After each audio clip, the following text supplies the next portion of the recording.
February 1887. A group of boys are playing near a frozen pond in West Philadelphia when they see something wrapped in brown paper drifting through the ice.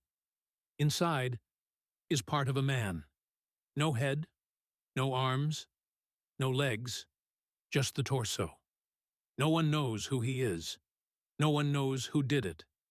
But the truth leads to a violent love triangle, a basement box full of secrets, and a woman named Hannah Mary Tabbs, someone the city would never forget, and the law barely punished. It started with a group of kids.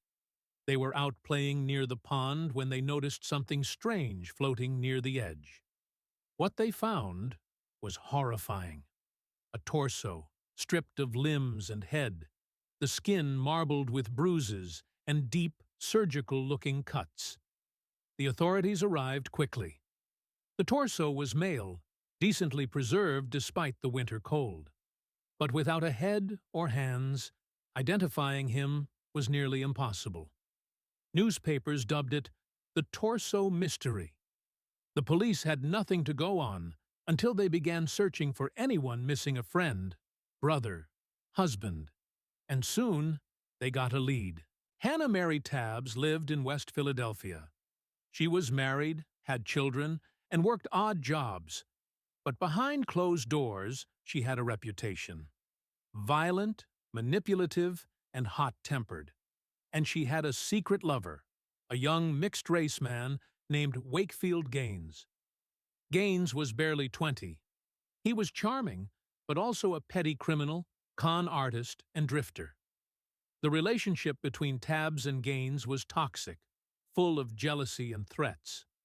Witnesses claimed she'd publicly vowed to take his life if he ever crossed her. And then, Gaines disappeared. Just days after the torso was found, police received an anonymous tip. They searched the home of a man named George Wilson, a timid, nervous acquaintance of Hannah Tabbs. Inside his cellar, they found a wooden box.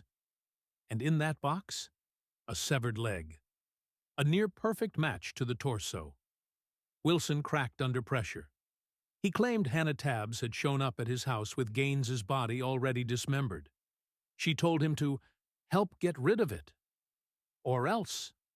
According to Wilson, he was terrified. He burned clothes, helped transport the remains, and kept silent. When Tabbs was arrested, she played dumb, said she knew nothing. Then she changed her story. Then changed it again.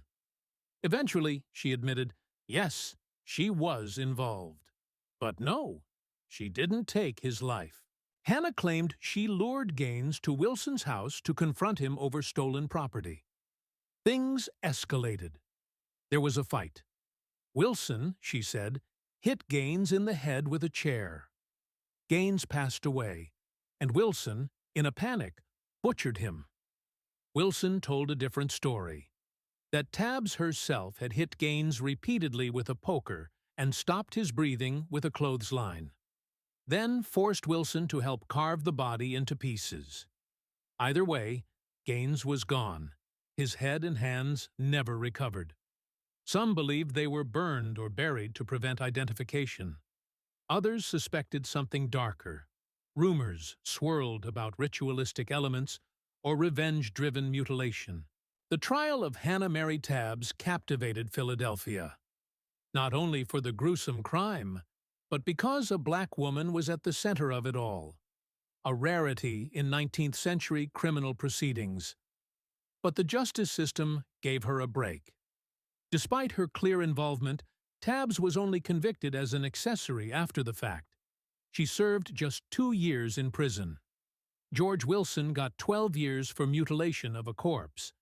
And the actual killer? To this day, no one can say for sure. The torso mystery was never truly solved. Hannah Mary Tabbs faded from public life after her release. Her story disappeared into the shadows of history. But her case still lingers, unsolved, unnerving, unforgettable. A headless body, a jealous lover, a trail of lies and body parts, and a woman who walked away from it all.